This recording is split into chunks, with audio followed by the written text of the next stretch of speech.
Haleluya. Amin.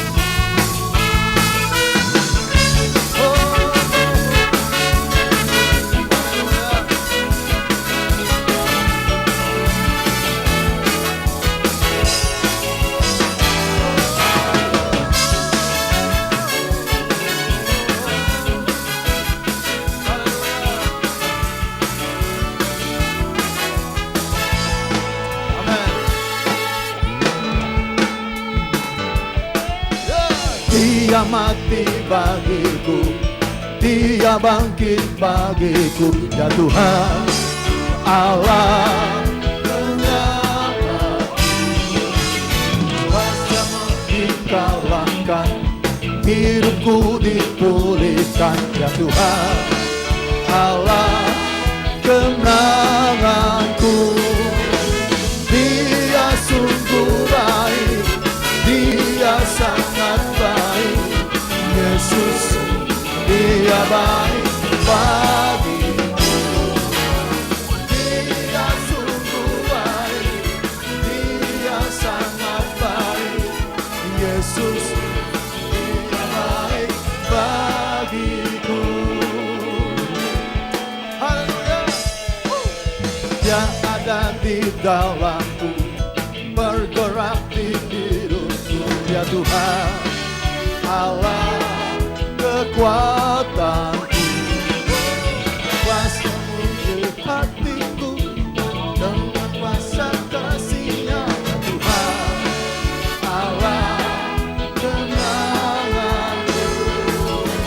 Dia sungguh baik, Dia sangat baik, Yesus, Dia baik bagiku. Dia sungguh baik, Dia sangat baik, Yesus, Dia baik bagiku. Haleluya. Amin.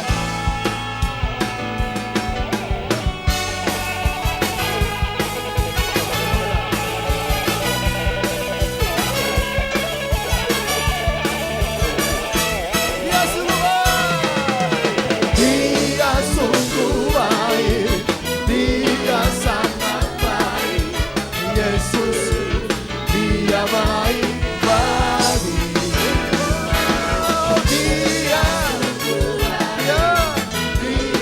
sangat baik, Yesus, Dia baik bagiku. Sekali lagi, Dia sungguh baik, Dia sungguh baik, Dia sangat baik, Yesus, Dia baik bagiku.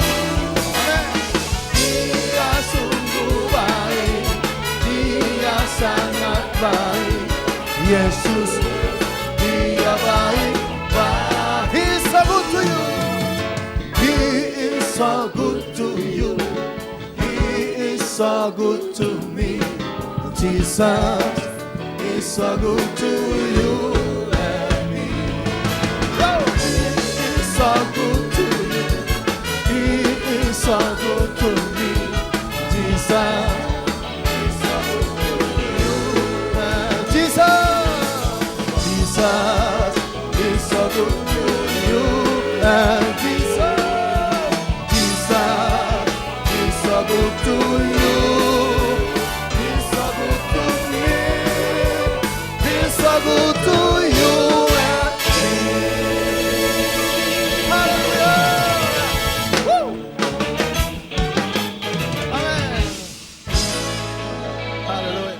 Ucapkan selamat datang bagi Bapak Ibu Saudara sekalian yang baru pertama kali hadir, dan doa kami biarlah Yesus Kristus Tuhan yang lewat tuntunan rohnya menghadirkan kita sekalian dalam ruangan ibadah ini boleh menjamah, menolong, memberkati Bapak Ibu Saudara dengan limpahnya. Dan kalau saudara belum mempunyai gedung gereja tetap untuk beribadah dalam ibadah raya minggu semacam ini atau ibadah Kristiani lainnya, maka dengan segala senang hati kami menyambut saudara bergabung bersama kami dalam keluarga Tuhan, Gereja Bethel Indonesia Jemaat Mawar Sarun Jakarta, tempat kita mencari Tuhan, bertumbuh dalam kasih anugerah dan pengenalan akan Tuhan kita Yesus Kristus. Kita masih ada pada serial khotbah Yesus nama yang dapat dipercaya, membahas 319 nama yang dimiliki oleh Yesus Kristus Tuhan kita seturut kesaksian Alkitab. Kita telah melewati berpuluh topik khotbah bertalian dengan nama Kristus Tuhan kita dalam perjanjian lama, dan kita sudah dalam perjanjian baru dan masih dalam buku kitab Injil Matius. Kita sampai pada nama yang ke-111. Nama yang ke-111 dari Yesus Kristus Tuhan kita. Dan hari ini kita akan baca Matius pasal 2 ayatnya yang ke-7 sampai 9. Matius pasal 2 ayat 7 sampai 9. Dan kalau Bapak Ibu Saudara telah menjumpai bacaan firman ini, kembali dengan hormat saya jemput bangkit berdiri walaupun baru saja kita duduk. Dan marilah kita bacakan 3 ayat ini secara berbalas-balasan. Saya baca ayatnya yang ke-7, Bapak Ibu Saudara ayat 8 dan ayat 9 kita bacakan bersama-sama. Matius 2 ayat 7 sampai 9. Dan demikianlah bunyi firman Allah. Lalu dengan diam-diam Herodes memanggil orang-orang Majus itu dan dengan teliti bertanya kepada mereka bila mana bintang itu nampak.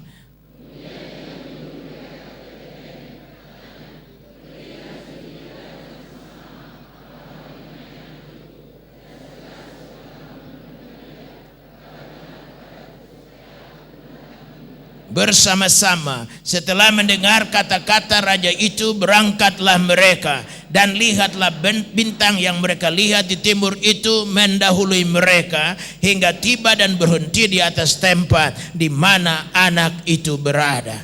Amin. Silakan duduk. Tuhan memberkati kita. Relakan saya baca ulang ayat 9 dari Matius 2 ini, karena dalam ayat yang luar biasa ini tertera nama Yesus Kristus Tuhan kita, nama yang ke-111. Nama yang ke-111 dari Yesus Kristus Tuhan kita dalam Matius 2 ayat 9. Dan dengar saya baca sekali lagi, demikian firman Allah. Setelah mendengar kata-kata raja itu, berangkatlah mereka, dan lihatlah bintang yang mereka lihat di timur itu mendahului mereka hingga tiba dan berhenti di atas tempat di mana anak itu berada. Kembali garis bawahi kalimat ini, di mana anak itu berada. Sekali lagi, di mana anak itu berada. Bersama-sama kita ucapkan 2, 3. Di mana anak itu berada.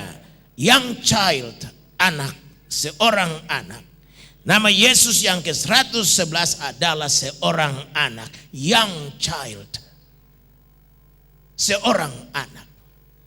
Itulah nama yang ke-111 yang diberikan Alkitab kepada Tuhan kita Yesus Kristus. Ia disebut seorang anak dalam teks bahasa Inggrisnya a young child. Nah tentunya young child bukan orang yang sudah bisa jalan. Young child bukan seorang yang kumis dan jenggotnya telah tumbuh. Berarti dia sangat-sangat terlalu muda. Bayi sebutkanlah. Berarti kalau dia disebut seorang anak kecil, seorang bayi yang lemah, berarti ada 2 kebenaran ilahi yang tersimpan dalam nama yang luar biasa dari Yesus Kristus Tuhan kita. Sehingga dikala kita menaruhkan iman kepadanya, kita tidak gentar, kita tidak goyang walaupun angin ribut dan gelombang kehidupan melanda kita, melanda bisnis kita, melanda kesehatan kita, melanda karir kita, melanda gereja kita, melanda bangsa dan negeri ini. Haleluya. Dikala Kristus menyandang predikat young child, seorang anak, maka 2 kebenaran ilahi ini perlu dikaji. Yang pertama, Yesus Kristus seorang anak atau young child berbicara tentang di dalam dia kita mendapatkan segala sesuatu dari Allah. Yesus Kristus seorang anak, young child, berbicara berarti dalam dia Yesus Kristus kita dapatkan segala perkara dari Allah yang adalah Bapa kita. Mengapa begitu? Karena seperti seorang anak mendapatkan segala sesuatu dari bapanya, demikianlah kita di dalam Tuhan. Seorang anak kecil itu semua apapun datang dari bapaknya. Dia belum bisa mencangkul, dia belum bisa menanam, dia belum bisa menuai, dia belum bisa cari duit. Berarti segala perkara berasal dari bapaknya. Itulah yang disebut young child. Makan minumnya semua dari bapaknya, pakaiannya semua dari bapaknya, uang bukunya berasal dari bapaknya, uang seragam berasal dari bapaknya, ongkos sekolah, bayaran sekolah semua. Pendek cerita, kebutuhan tubuh, jiwa dan rohnya berasal dari bapaknya, namanya saja young child. anak kecil. Begitulah gambaran kita di dalam Tuhan Yesus.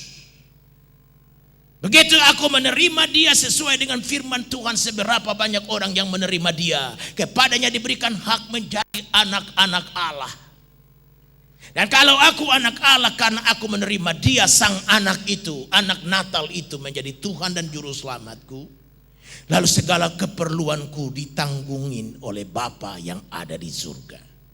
Nah, mari lihatlah beberapa tanggung jawab seorang bapa kepada anaknya.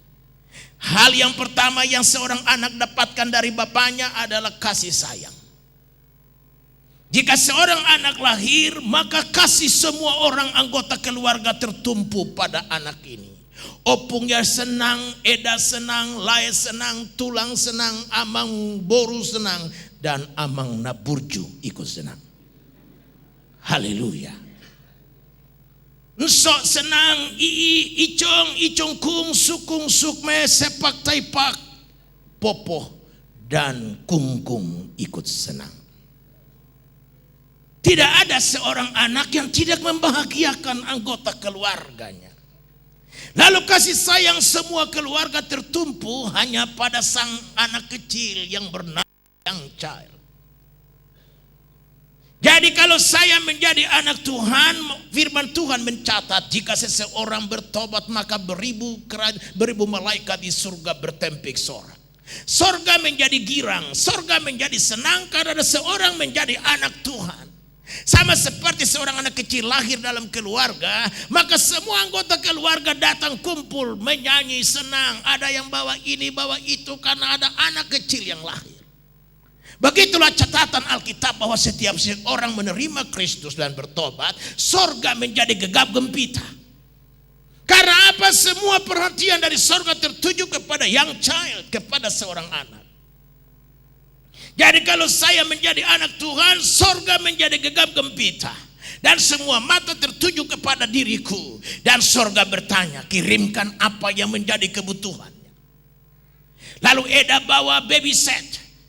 Lalu Lae membawa bunga. Yang satu lagi bawa apa keperluan bayi ini.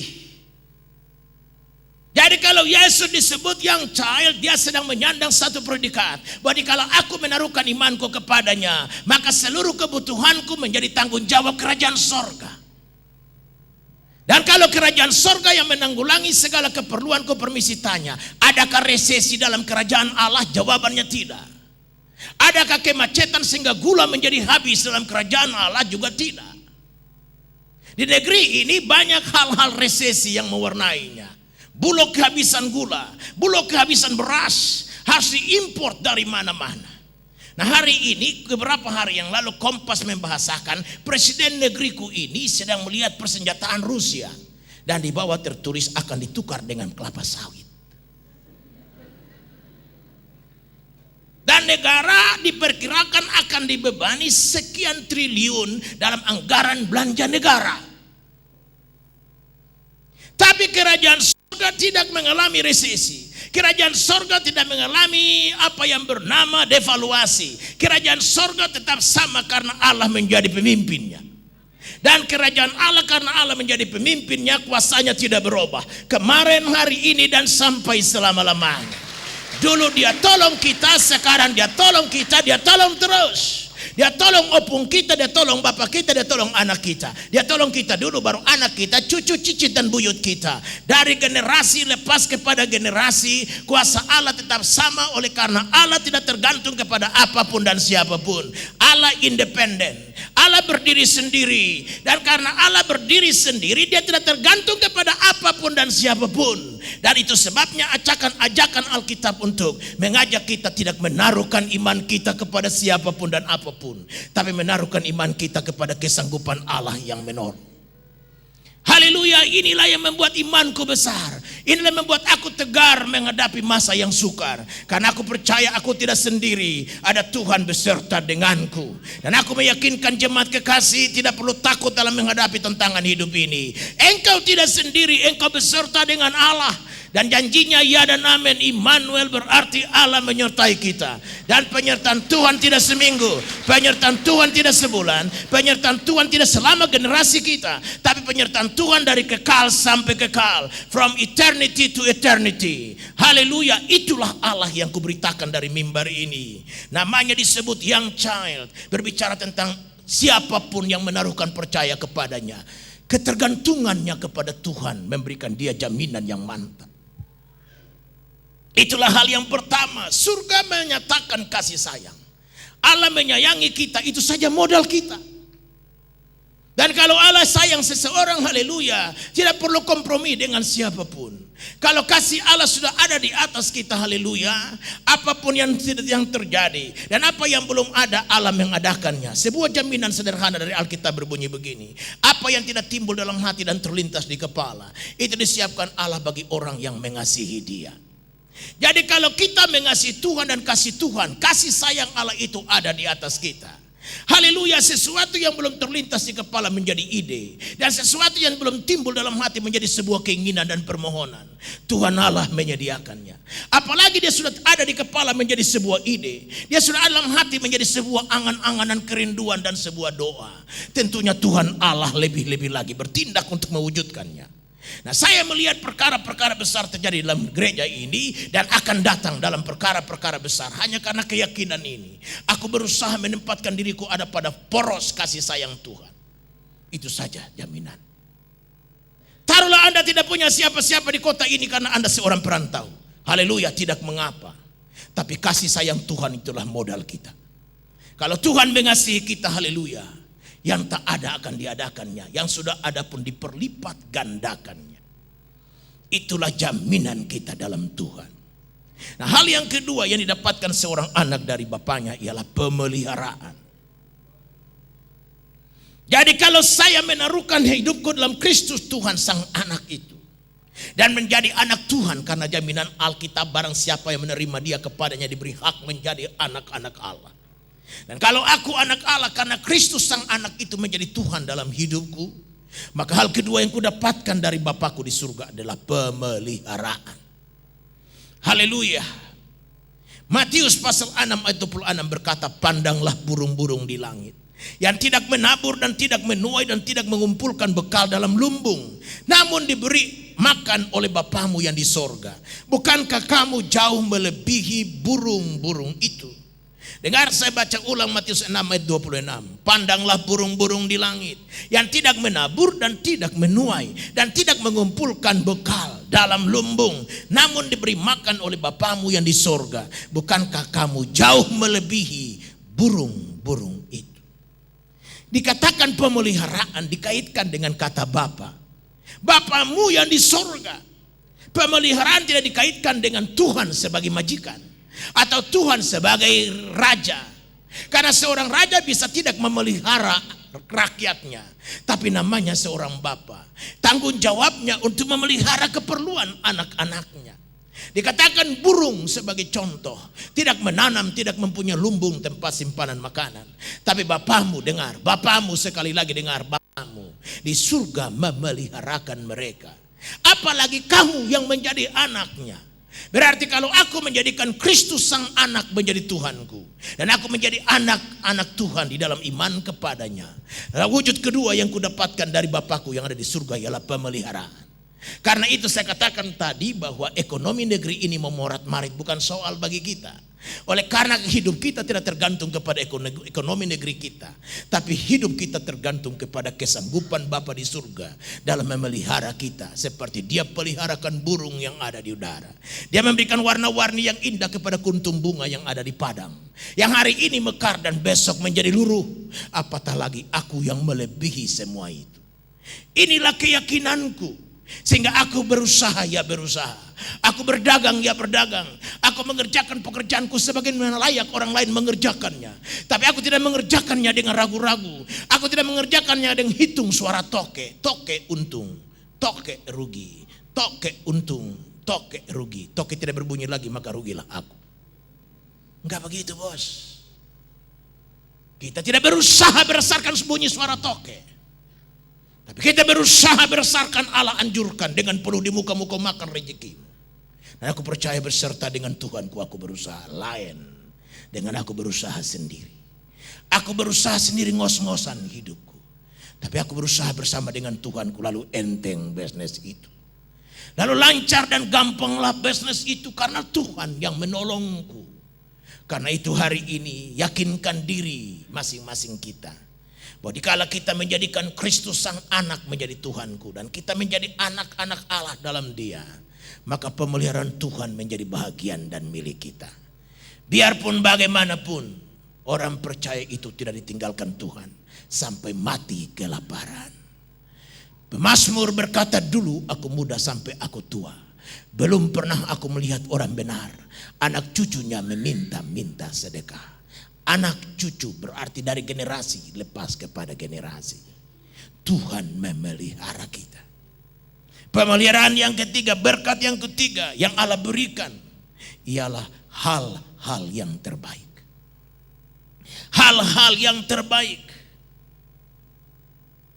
Matius 7 ayat 11 berkata, jadi jika kamu yang jahat tahu memberi pemberian yang baik kepada anak-anakmu, apalagi Bapamu yang di sorga, Ia akan memberikan yang baik. Dengar, Ia akan memberikan yang baik kepada mereka yang meminta kepadanya. Sebagai seorang anak, hanya dia berhak menerima yang baik. Yang buruk tidak diberikannya. Kalau dia minta roti pasti roti. Batu tidak diberikan kepadanya. Dia minta ikan pasti ikan. Tidak diberikan ular kepadanya. Dia meminta telur pasti telur. Tidak diberikan kalajengking kepadanya. Karena perbandingan antara roti dan telur, roti dan batu, rotilah yang terbaik. Perbandingan antara ikan dan ular, ikanlah yang terbaik. Perbandingan antara telur dan kalajengking, telurlah yang terbaik. Karena itu seorang anak, jika dia menjadikan Kristus sebagai Tuhan dan Juru Selamatnya, dan dia menjadikan dirinya anak Tuhan, maka Bapa di surga hanya mengizinkan yang baik lewat dalam perjalanan kehidupannya. Bapa menyaring, Bapa memfilter segala persoalan, sehingga yang baik sajalah yang diizinkan lewat dalam hidupnya secara pribadi, dalam keluarga, dalam bisnis dan apapun yang kerjakan. Walaupun yang baik dari Tuhan itu kadangkala kurang pas pada hati, kurang pas pada kepala, kurang pas pada kajian ilmu ekonomi, kurang pas pada kajian bisnis dan manajemen, kurang pas pada hitungan modern ini, tetapi yang terbaik dari Tuhan itu harus disambut dengan praise the Lord. Karena itu anak Tuhan tidak mengerti keluhan, anak Tuhan tidak mengerti persungutan. Walaupun kadangkala kita jatuh dalam persoalan yang sederhana ini, kita bersungut melihat yang tidak cocok di hati, kita bersungut karena tidak pas pada hitungan kita. Tapi 1 Tesalonika 5:18 berkata, tetapi ucapkanlah syukur kepada Allah dalam segala hal, karena itulah kehendak Allah bagimu dalam Kristus Yesus Tuhan. Ada dikaitkan ucapan syukur dengan Kristus sebagai jaminannya. Kristus sebagai jaminan yang menyandang predikat sang anak, yang child. Berarti yang terbaik yang Tuhan sudah filterkan lewat hidup kita. Semua sudah disaring. Dan kalau saya menyaring, mungkin bakteri ikut serta. Tapi kalau Tuhan Allah yang menyaring, adakah sesuatu yang keliru? Adakah sesuatu yang kurang pas lewat? Tak mungkin. Karena yang filter adalah Tuhan Allah, yang menyaring adalah Tuhan Allah. Dan dengarkan sekali lagi, walaupun kurang pas di hati, walaupun jengkel batin kita, tapi pendek kata kita mesti tunduk dan berkata, Tuhan, mampukan aku untuk menerima yang terbaik ini. Walaupun kurang pas pada hatiku, kurang pas pada hitungan pendidikanku, kurang pas pada apa kata tetanggaku, tetapi bantu aku untuk menerimanya dengan kalimat sederhana, terpuji-pujilah nama Tuhan. Jangan menyambut yang kurang baik itu dengan kalimat, kok gini. Tanah sebelah ini sudah bebas. Pengadilan negeri, pengadilan tinggi, dan mahkamah agung. Tinggal eksekusi. Tiba-tiba lawan datang pakar. Dengan tindakan kekerasan yang kurang dimasukin akal. Kita sudah lapor dan memberikan sedikit apa yang bisa, yang olehnya negara ini harus berbuat. Tapi itulah risikonya sedang terjadi. Secara manusia saya berpikir, kenapa Tuhan? Tapi waktu saya persiapkan khotbah ini, Roh Kudus bilang, itulah yang terbaik, kau harus menerimanya. Roh Kudus bilang itulah yang terbaik, kau harus menerimanya. Saya tunduk dan berkata, ampuni hamba-Mu ya Tuhan. Aku pandai mengutarakannya, tapi aku kurang pandai untuk menerimanya. Aku pandai mengungkapkannya dari mimbar, tapi aku kurang pandai mengaplikasikannya. Ampuni aku dan bantu aku untuk menerimanya. Dan aku harus berkata, praise the Lord, untuk apa yang sedang terjadi. Lawan tidak mau tahu tentang hukum. Dia tidak mau tahu tentang keputusan negeri ini. Dia membabi buta seperti hukum rimba. Anggota-anggota gereja yang memang pas untuk bidang seperti tanya saya, bagaimana Pak? Kita bereskan? Saya bilang jangan. Itu bukan cara orang Kristen. Orang Kristen itu firman berkata, biarlah kau berlaku ramah seorang terhadap yang lain. Orang tampar pipi kiri, berikanlah pipi kananmu. Mereka diam. Biar kita tempuh jalur hukum, karena negeri ini negeri hukum. Negeri ini bukan negeri hukum rimba raya. Siapa yang menang dia kuat, tidak ada. Siapa yang kuat dia menang, tidak ada.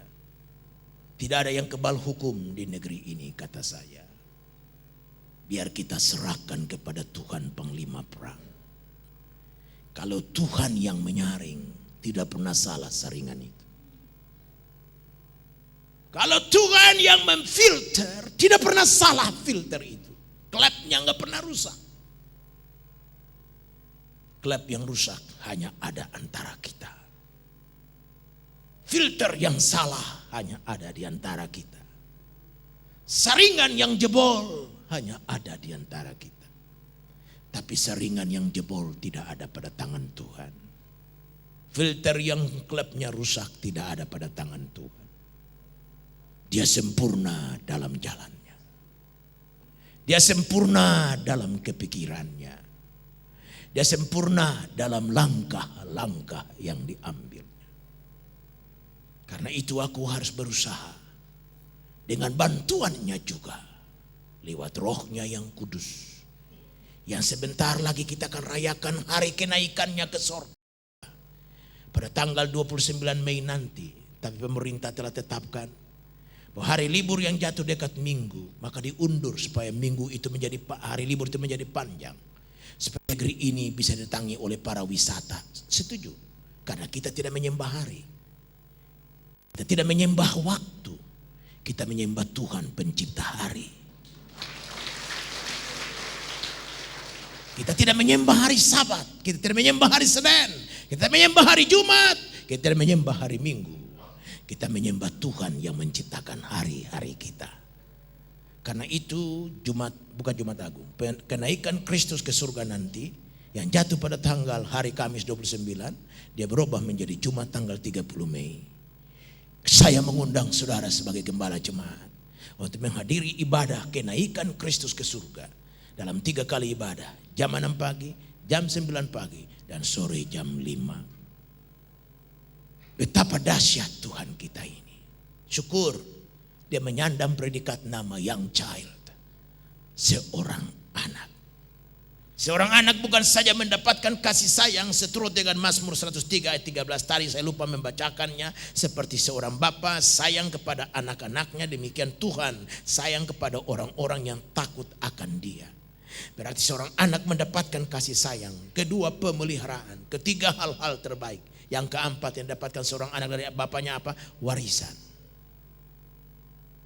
Semua orang hukum mengerti bahwa anak itu ahli waris. Bapaknya mati, mamanya mati, dialah ahli warisnya. Dia mewarisi segala kepunyaan bapaknya. Baik mobil, baik rumah, baik tanah. Baik yang kelihatan maupun yang tidak kelihatan dalam bentuk janji-janji. Dia juga mewarisinya. Eda datang kepada dia bilang, Bapak lu pernah janji sama gua. Dia juga mewarisi janji itu. Dan bapak gue janji apa? Mesti kasih tanah di sebelah buat aku, ambil. Walaupun tidak tertulis, bermeterai 6.000. Tapi namanya juga pemilik kan. Bapak lo pernah janji, saksinya pohon mangga ini katanya. Lo gak percaya pohon mangga, tanyakan pohon duren di sebelahnya.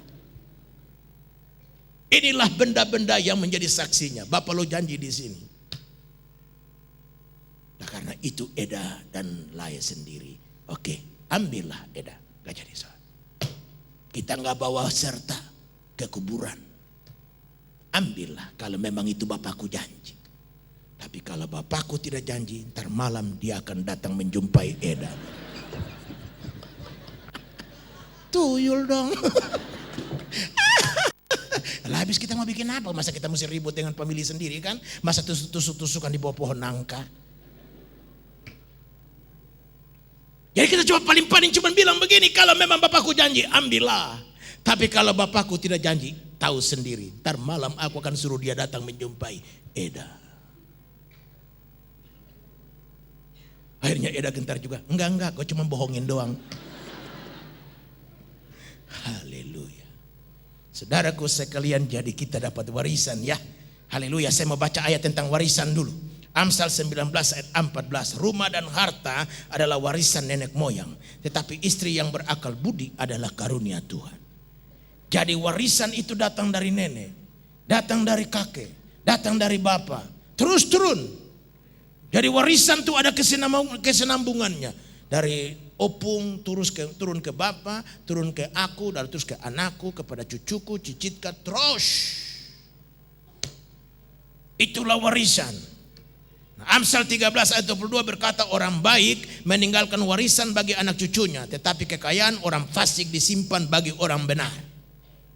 Karena saudara juga mengeluh, saudara bilang loh, kalau saya ini anak yatim piatu dapat warisan apa ya? Iya kan? Ini kan kalau dapat warisan punya opung, punya bapak. Nah kalau anak yatim piatu mau dapat warisan apa? Atau saudara ini anak di luar nikah, seperti Yeftah dalam Alkitab, diusir keluar. Kakaknya bilang, lo nggak boleh di sini. Lo bukan anak kok. Lo ini cuma anak pungut. Keluar lo. Lo nggak boleh dapat warisan apa-apa. Nggak apa-apa. Keluar. Taruhlah kau nggak dapat warisan dari datuk nenek moyang. Dikatakan kalimat berikut dalam Amsal 13 ayat 22. Kekayaan orang fasik disiapkan bagi kau, asal kau jadi orang benar dalam Tuhan. Dan Tuhan kurang metode apa? Iya tuh. Tiba-tiba Kelapa Gading Mall ini diserahkan kepada saya. Bisa aja. Ya tuh. Direkturnya bilang sama saya, pemimpinnya bilang, Pak, saya lihat kemajuan gereja Bapak ini perlu diperlebar. Bapak butuh supermarket kan ya? Sekarang ini Pak, ambil alih Pak. Coba bayangkan. Mimpi dulu, soal jadi nggak jadi mau urusan kedua. Tapi banyakannya kalau kita mimpi untuk Tuhan Yesus mah biasanya jadi. Haleluya. Jadi saudaraku sekalian, luar biasa ada Tuhan dah. Ini warisan. Jadi kalau Bapa di surga itu wariskan kepada kita segala sesuatu, bayangkan kita mampu enggak menerimanya? Apa punya Bapa di surga? Kan Bapa di surga punya langit, bumi, lautan dan segala isinya. Nah kalau dia wariskan kepada kita, wailah repot kita mengurusinnya. Gak usah seluruh dunia dulu dah, seluruh Kelapa Gading ini saja diserahkan saya. Saya juga repot mengurusnya. Berapa tukang sapu harus aku kerahkan setiap hari. Berapa tukang taman mesti aku kerahkan tiap hari. Bisa-bisa aku robah profesi, bukan lagi gembala sidang tapi kepala DPU. Orang bilang bahwa pendeta sekarang robah profesi. Ya enak aja kau, aku masih pendeta. Tapi ini kok kontrol jalanan ini bagaimana caranya? Aku lagi kontrol orang bikin aspal, bikin taman. Doilah bisa-bisa aku rubah nama jadi kepala DPU. Haleluya. Aku gak minta semua begitu, aku juga serakah. Aku cuma minta tanah di sebelah saja. Tapi tidak memintanya dengan cara yang tidak terhormat. Memintanya dengan cara yang terhormat. Kan begitu? Haleluya. Jadi kita mau bebaskan, habis tanah sebelah kita bebaskan terus. Beberapa lagi dari sini, sampai-sampai ke pinggir pantai Tanjung Priok. Jadi kita mesti yakin begitu. Bahwa Tuhan Allah di surga itu punya langit dan bumi. Saya kadang-kadang saya berdoa sama Tuhan, Tuhan saya gak serakah minta langit dan bumi dari Tuhan. Saya minta cuma 5 hektar saja di Kelapa Gading ini untuk gerejamu. Dan Tuhan kasih, tanah kita sekarang sudah hampir 4 hektar. Di Kelapa Gading emang, bukan di Depok. Kalau di Depok mah bosek lah, kalau Depok mah 5 hektar juga Depok. Haleluya. Orang bilang, aku punya tanah 10 hektar, pasar Minggu. Lah pasar Minggu. Tapi kalau Kelapa Gading, Kelapa Gading. Nah, itu. Orang bilang, gereja kami terbesar di Surabaya. Surabaya. Jakarta dong. Jakarta, ibu kota Republik Indonesia. Iya. Jakarta. Jadi Jakarta nih biar 10.000 menang angka daripada di luar 500.000. Jakarta. Sudah nggak ada lagi emang. Yang terbesar di Jakarta kita inilah. Jadi Anda Bapak Ibu, Bapak-bapak datang pada alamat yang tepat untuk mendapatkan reformasi sesuai dengan kalimat tadi toh. Di sinilah orang dibaharui emang. Orang ditaruhkan iman. Karena hanya imanlah sumber hidup kita. Kalau kita beriman, Tuhan Allah bekerja. Kalau kita nggak beriman, surga tertutup. Surga bilang berurusan dengan orang-orang macam begini bikin sakit kepala. Surga juga mengerti istilah sakit kepala. Walaupun tidak ada penyakit di sana. Ini cuma sakit kepala tanda kutip. Tuhan Allah sakit kepala kalau berurusan dengan orang yang ragu-ragu. Tuhan Allah di surga cuma berurusan dengan orang beriman. Karena itu Alkitab berkata tanpa iman seorang pun tidak berkenan kepada Tuhan. Jadi tujuan di sini cuma tiap hari kita tambahkan iman. Kita dapat iman saja karena imanlah yang menghidupkan kita. Iman yang mengerjakan mujizat kita. Karena itu saya harus yakin bahwa Bapa di surga itu punya langit, bumi, lautan dan segala isinya. Tidak sukar untuk aku dapat tanah 200 meter untuk rumah tempat tinggalku. Aku tidak sukar mendapatkan tanah 2 hektar untuk baitnya yang kudus. Sukar apa? Kalau langit dan bumi Tuhan Allah punya, sukar apa dia kasih tanah 500 meter untuk rumahku? Sukar apa dia kasih satu lokasi yang mentereng untuk kemuliaan namanya bagi diriku supaya namanya dipuji-puji dan diagungkan orang dan tidak direcehkan. Sukar apa? Haleluya. Langit dan bumi punya Tuhan dan aku ahli warisnya. Tidak perlu mati di surga dulu, masuk surga baru aku mendapatkan warisan kekekalan. Sementara aku hidup ini pun aku telah merasakan warisan itu. Aku sedang menikmatinya sampai kepada kekekalan nanti. Dan itu harus kita mempercayainya. Jadi kalau yang belum punya rumah hari ini, saya mau berdoa supaya saudara dapat rumah, tinggal cari. Jangan pilih jauh-jauh ke Tambun, pilihnya. Kenapa sih? Kok ke saudara Tambun? Tambun di sana murah Pak. Emang Tuhan Allah sukar apa kalau beli rumah mahal buat kita?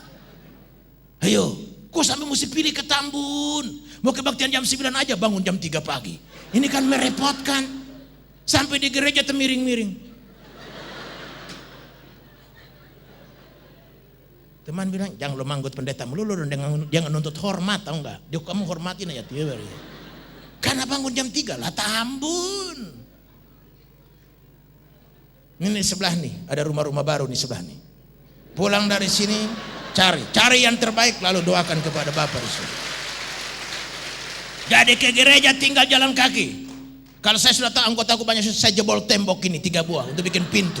Kita keluar masuk aja. Gitu, kenapa kok jauh-jauh sampai ke Tambun sih? Kenapa sampai jauh-jauh ke Kalimalang? Namanya saja Kali yang Malang. Haleluya. Kenapa tidak minta di Pulau Mas? Namanya saja Pulau Mas. Nih adik-adik muda nih, jangan pikir Tambun ya, kau pikir rumah-rumah sebelahnya. Kau mulai imani Tuhan Yesus, pokoknya aku gak mau tahu dari mana datangnya, pokoknya aku ahli waris. Aku minta cuma sebelah ini, 1 rumah, 2 rumah, minta aja sesuka hati. Haleluya, haleluya, luar biasa. Jadi apa yang kau lihat itu menjadi milikmu. Apa yang kau injak itu menjadi milikmu. Alkitab memberi jaminannya gitu. Jadi kau pulang sementara ini kau lihat-lihat dulu. Kau keluar masuk ya ke dalam. Dan kau bilang minta maaf Pak. Aku mau pingin lihat-lihat rumah di sini. Bagus. Sekaligus kau lihat dalam nama Yesus. Lambat atau cepat kau menjadi milikku. Aku kagak mau tahu, pokoknya surga yang menetapkannya. Duh. Begitu soal jadi nggak jadi itu urusan kedua.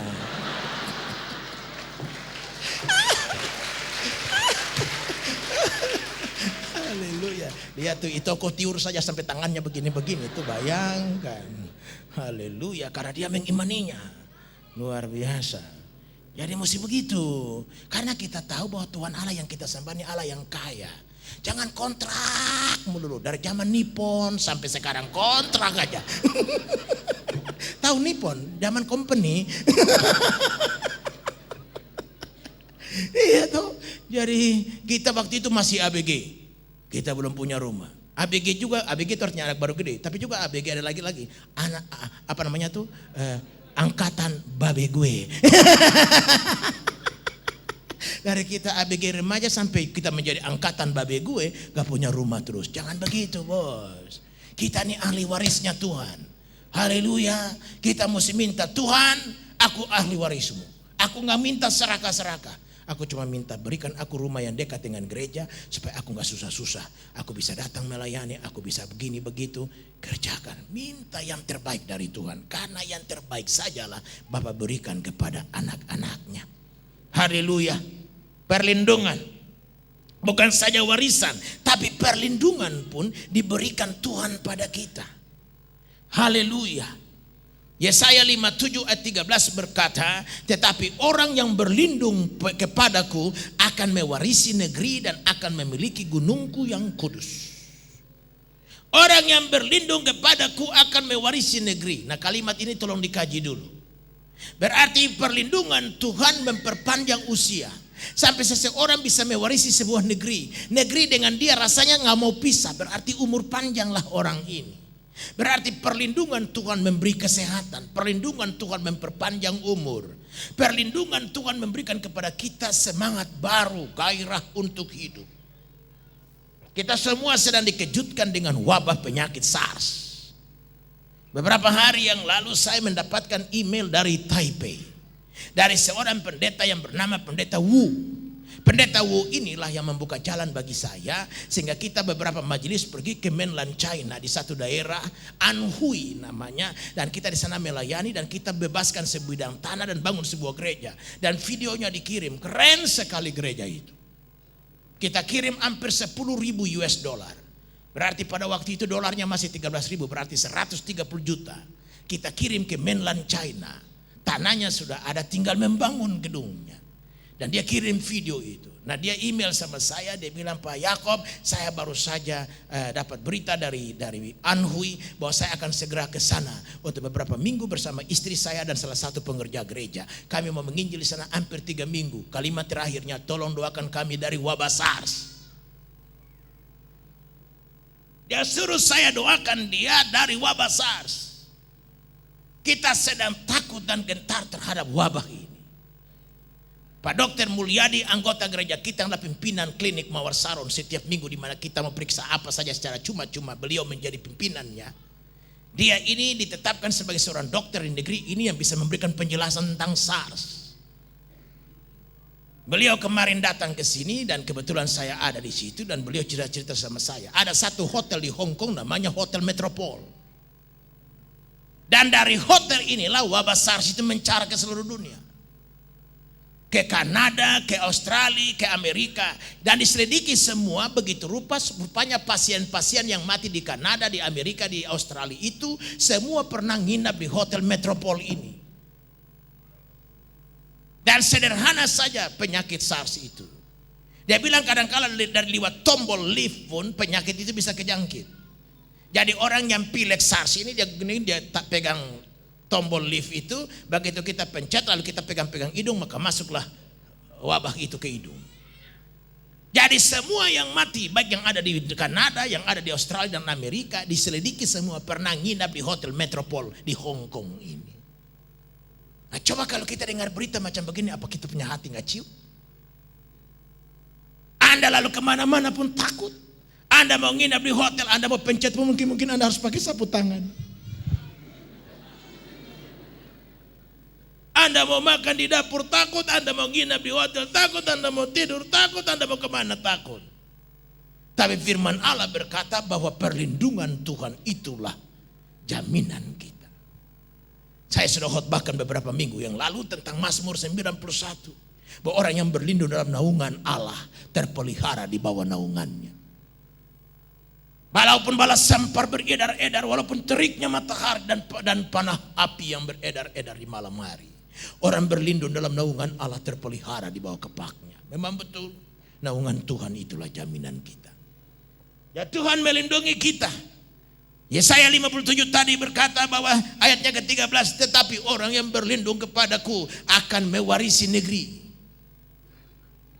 Sepertinya dia negeri itu menjadi warisannya. Berarti dia berdiam di negeri itu terus menerus. Berarti terpelihara, umur panjang, sehat walafiat.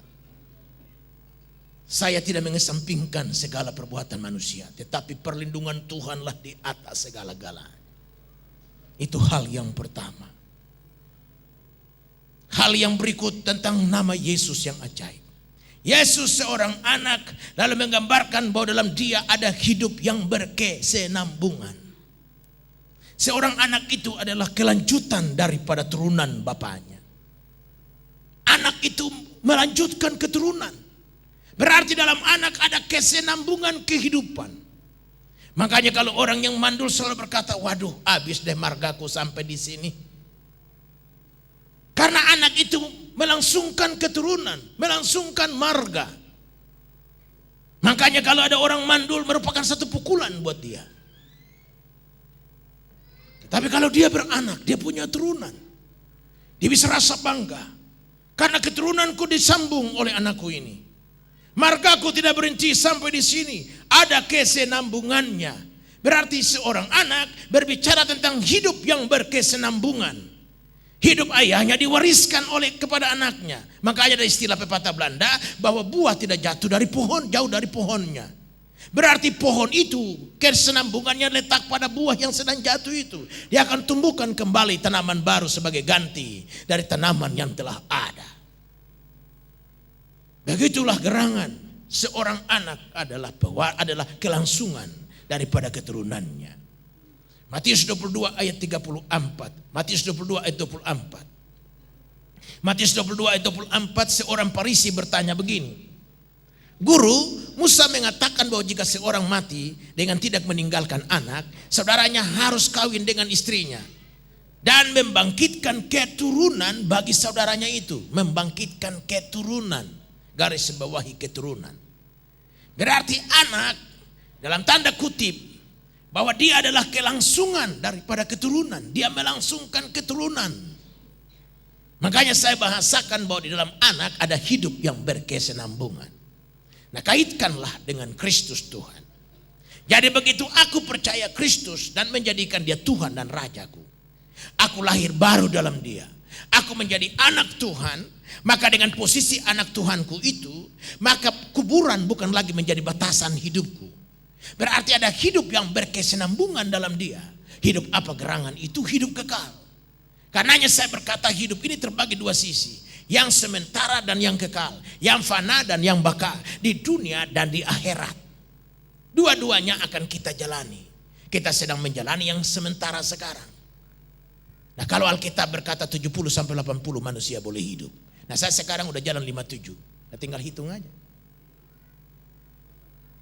Tinggal 13 tahun kalau memang 70. Tapi ya mau tahan boleh. Tetapi sudah terseok-seok jalan. Kendor sudah pikiran. Kendor sudah daya pikir. Mau tahan terus ngotot? Boleh aja. Tapi Mazmur telah berubah menjadi mansur. Demikian Mansur pasal 7. Jemaat bilang, kok Mansur? Yang dimaksudkan Mazmur, tetapi telah berubah menjadi mansur. Demikian Wahyu di pasal 3. Mana ada Wahyu di pasal 3? Yang ada Wahyu pasal 3. Itulah hidup manusia. Kita harus menjalani kedua-duanya. Seorang anak berbicara tentang kelangsungan. Jadi kalau Kristus menjabat jabatan anak, a young child, dia sedang bilang sama kita, dalam akulah ada hidup yang berkesinambungan. Hanya dalam dialah ada hidup yang sambung antara yang fana dan yang baka. Kuburan bukan batasan hidup kita. Karena itu kuburan tidak boleh menghentikan kehidupan kita. Kuburan hanya jembatan emas yang menghubungkan yang sementara dan yang kekal, yang menghubungkan yang fana dan yang baka, yang menghubungkan dunia dan akhirat. Ayat populer dalam Alkitab yang bernama Roma pasal 6 ayat 23 berkata begini, sebab upah dosa adalah maut, tetapi karunia Allah ialah hidup yang kekal dalam Kristus Yesus Tuhan kita. Dosa menghentikan hidup sementara, tapi anugerah Allah dalam Yesus Kristus membuat kesenambungan hidup itu. Dosa yang diperbuat Adam yang kita warisi, dan dosa yang diperbuat oleh kita berdasarkan pikiran, perkataan dan perbuatan kita menghentikan hidup sementara. Tapi anugerah Allah dalam Yesus Kristus membuka kembali satu kehidupan yang lain, yang adalah kesenambungan dari yang sekarang dan nanti, yang fana dan yang baka, yang sementara dan yang kekal. Dan syukur kalau Kristus menyandang predikat anak, yang child.